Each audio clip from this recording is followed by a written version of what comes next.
Hello बच्चों, let's read this question. The question say that identify the reagents use for the following conversion. यहाँ पर बच्चों एक conversion किया गया है जिसमें ए बी सी रिएजेंट को आइडेंटिफाई करना है। इसके रिगार्डिंग यहाँ पे 4 ऑप्शन गिवन है, इन चारों में से करेक्ट को आइडेंटिफाई करना है। तो सबसे पहले क्या समझेंगे बच्चों, की कॉन्सेप्ट समझेंगे।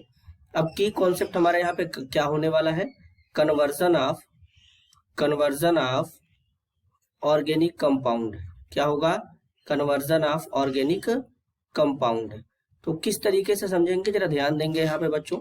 तो सबसे पहले यहाँ पर अगर हम बात करें बच्चों, तो हमारे पास यहाँ पे क्या है, ये जो गिवन कंपाउंड है कुछ इस तरीके से है। यहाँ पे ये जो कंपाउंड दिया गया है ये कुछ इस तरीके से है। इसमें एक OH लगा है, फिर इसके बाद यहाँ पर क्या लगा है बच्चों, एक CHO ग्रुप लगा है जो कि एल्डिहाइड ग्रुप होता है। और यहाँ पर ये जो है ये एक एस्टर ग्रुप है। क्या है, एक एस्टर ग्रुप है। तो अब यहाँ पे क्या है कि ये एस्टर ग्रुप है। तो अब अगर हम यहाँ पे ले लें जो रिएजेंट ए यूज करेंगे, अगर हम यहाँ पे लिथियम एल्यूमिनियम हाइड्राइड लेंगे तो लिथियम एल्यूमिनियम हाइड्राइड क्या होता है, एक स्ट्रॉन्ग रिड्यूसिंग एजेंट होता है। ये एस्टर के साथ साथ एल्डिहाइड को भी रिड्यूस कर देगा। तो इसलिए बेसिकली हम यहाँ पे क्या लेंगे, डाइबल H लेंगे, डाई आइसोब्यूटाइल एल्यूमिनियम हाइड्राइड। तो डाइबल H लेंगे। डाइबल H जो होता है ये स्ट्रॉन्ग नहीं होता, तो ये सेलेक्टिव रिडक्शन करेगा, केवल एस्टर का करेगा, एल्डिहाइड का नहीं कर पाता है।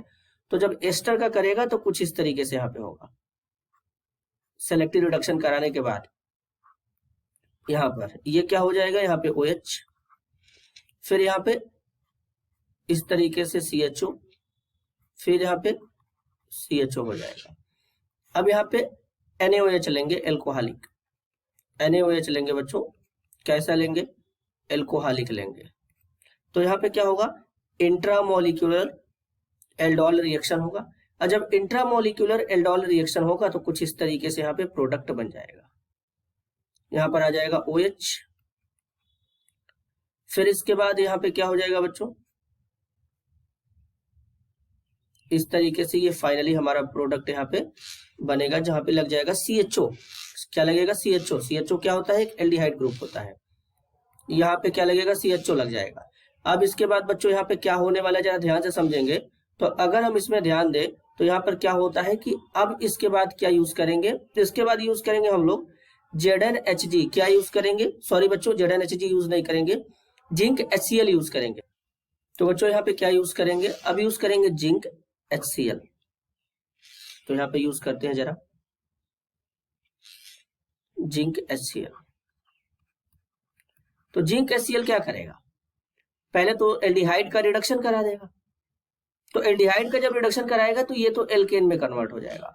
और साथ ही साथ यहाँ पर OH है, यहाँ पर OH है तो यहाँ पर डिहाइड्रेशन रिएक्शन करा देगा बच्चों, और यहाँ पे एल्कीन बन जाएगा OH की जगह पे।